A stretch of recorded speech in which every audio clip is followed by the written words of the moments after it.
Today, after several days of uncertainty, Joe Biden was projected to win the 2020 U.S. presidential election. And many Christians who have had grave concerns about a Joe Biden presidency, given his stance on abortion and religious freedom and other concerns, they're trying to process this new change in the political situation. And one of the things that I've seen come across my social media feed is a meme that reads like this: if you end up with a Nebuchadnezzar as president, be a Daniel. Now, we all as Christians want to be like Daniel. We want to be faithful in a difficult political situation, and we want to honor God no matter who the president is. The question I have is this: is Joe Biden a Nebuchadnezzar?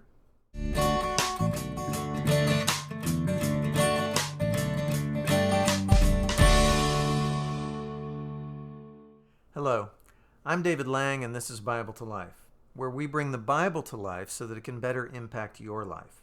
So, is Joe Biden a Nebuchadnezzar? Well, first, who was Nebuchadnezzar? Nebuchadnezzar was the greatest king of the Babylonian Empire. Nebuchadnezzar was a brilliant, energetic military commander who conquered large swaths of the world, including the nation of Judah, and he carried the Jews into exile into Babylon. Among those Jews that he carried into exile was Daniel and some of his companions, Shadrach, Meshach, and Abednego. These were young Jewish noblemen who were brought to Babylon and indoctrinated into Babylonian language and literature and learning, and then pressed into the civil service. The idea was, if we get the most brilliant leaders of these conquered people on our side, and we get them dependent on us for their livelihood, and we indoctrinate them into our culture, then they can help us rule their brothers and sisters. And so Daniel and his companions are pressed into service, and they have to try to navigate, how do we serve this pagan ruler that has turned our lives upside down, and yet do so in such a way that we still honor God. So Nebuchadnezzar was this very energetic, active ruler. He built up the city of Babylon into one of the wonders of the ancient world, and he was incredibly arrogant. He created a statue that he commanded all peoples to bow down and worship. We're not sure if that statue was of himself or of a god, but he commanded that everybody worship this statue. And of course, Shadrach, Meshach, and Abednego rebelled against that command, would not obey it, and they were cast into the fiery furnace by Nebuchadnezzar and miraculously saved.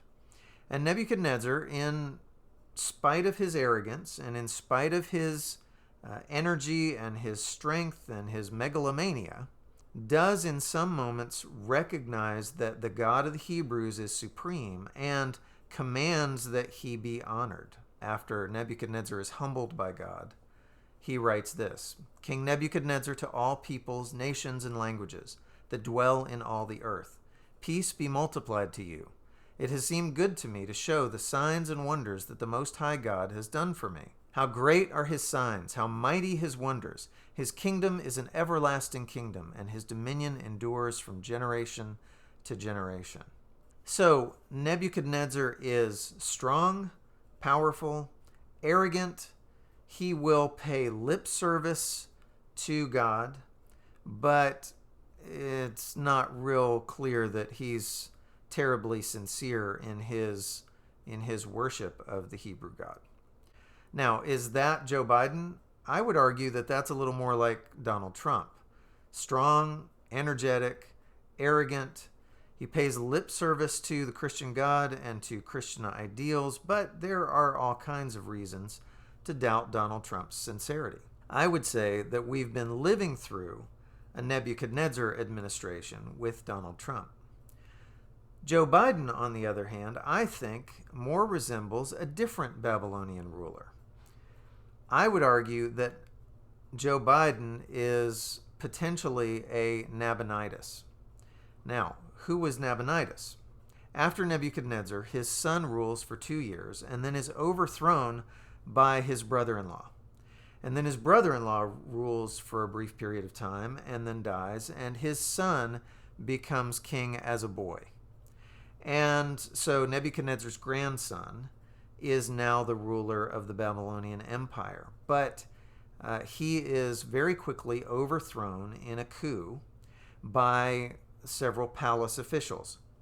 And those palace officials nominate a man named Nabonidus, another palace official, to be the next king of Babylon. The reign of Nabonidus was unusual because Nabonidus very quickly begins to neglect the cult of the supreme Babylonian god Marduk.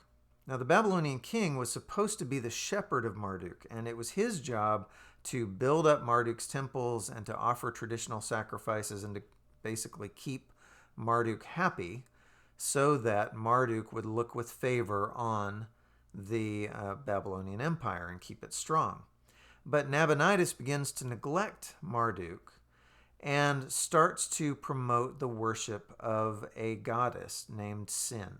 And here we see a representation of Nabonidus worshiping the crescent moon symbol that represented the goddess Sin. He begins to promote her worship, he begins to build up her temples, and he begins to neglect the temples of Marduk. And the Babylonians very quickly get unhappy with his reign because they're worried that Marduk's going to become angry with them. Nabonidus responds by leaving Babylon in the charge of his son Belshazzar, and he goes off to build up a new capital in the North Arabian desert called Tema. And he lives in a kind of self-imposed exile for, I believe, more than a decade, trying to worship his goddess and basically enjoy the benefits of being the Babylonian king without all the problems of actually ruling. And so the Babylonian kingdom is ruled during this time, in effect, by his son Belshazzar. And Belshazzar isn't any more responsible. He's basically living the good life and not really being a just and fair ruler either. Now, Nabonidus is not mentioned at all in the Bible, but his son Belshazzar is. It's Belshazzar who takes the silver and gold vessels that were taken out of the Jerusalem temple when Nebuchadnezzar conquered Jerusalem, and he decides to use these vessels to have a drinking party. And we read about it in Daniel 5. Then they brought in the golden vessels that had been taken out of the temple, the house of God in Jerusalem. And the king and his lords, his wives, and his concubines drank from them. They drank wine and praised the gods of gold and silver, bronze, iron, wood, and stone. Immediately the fingers of a human hand appeared and wrote on the plaster of the wall of the king's palace opposite the lampstand. And the king saw the hand as it wrote. Then the king's color changed, and his thoughts alarmed him. His limbs gave way, and his knees knocked together. The king called loudly to bring in the enchanters, the Chaldeans, and the astrologers. The king declared to the wise men of Babylon, "Whoever reads this writing and shows me its interpretation shall be clothed with purple and have a chain of gold around his neck, and shall be the third ruler in the kingdom." Now, this is a very famous story of the writing on the wall. In fact, we still use the expression, "Oh, I can see the writing on the wall." And the writing on the wall that is inscribed by this disembodied hand proclaims the destruction of the Babylonian Empire and the death of Belshazzar. And it's Daniel who comes in and reads the handwriting on the wall and delivers this prophecy of doom to Belshazzar.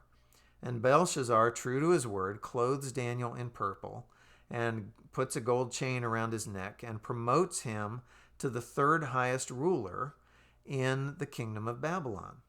Now, it's interesting. Why did he promote him to the third highest ruler? Well, it's because Belshazzar himself is the second highest ruler, because Nabonidus, who's off in the desert, is the actual king of Babylon. So Nabonidus isn't mentioned in the Bible, but his presence is alluded to here in this particular story. And King Cyrus of Persia comes in to Babylon that very night. And the people of Babylon were so disgusted with Nabonidus and Belshazzar that they basically threw open the gates. Cyrus enters the city as a liberator and kills Belshazzar and takes over Babylon. My point here is that of the Babylonian rulers, I think Nebuchadnezzar most resembles Donald Trump.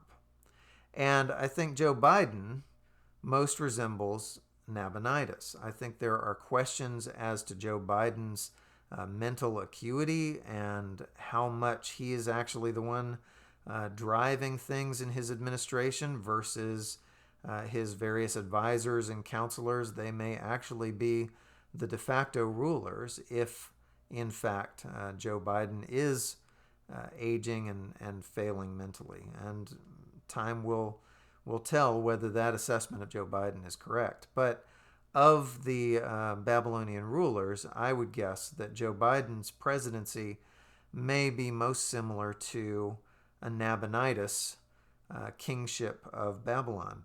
But my point here is not to make projections about what kind of president Joe Biden will be, but to argue that we as Christians need to, like Daniel, serve faithfully, whether we are dealing with a Nebuchadnezzar administration or a Nabonidus administration. Daniel served in both of those administrations faithfully, and he sought to exalt the name of his God, no matter whether he was dealing with a strong, arrogant ruler who thought he was the end-all and be-all, or whether he was dealing with a weak ruler who was off doing his thing and was not really a strong central figure. But either way, Daniel continued to be faithful, continued to offer wise counsel, continued to bring the word of the Lord to the people that he was called to serve. And so we as Christians are called to be faithful witnesses to our nation, America. Regardless of who the president is, we are to proclaim the name of the Lord God Almighty and to serve him faithfully. So I would amend that meme, whether you end up with a Nebuchadnezzar or a Nabonidus as president, be a Daniel. We should, like Daniel, serve faithfully and seek to exalt the name of the Lord at all times. If you enjoyed this video, please click like and subscribe to this channel so that you can see other videos like this. And we'll see you next time. Thanks. Have a great day.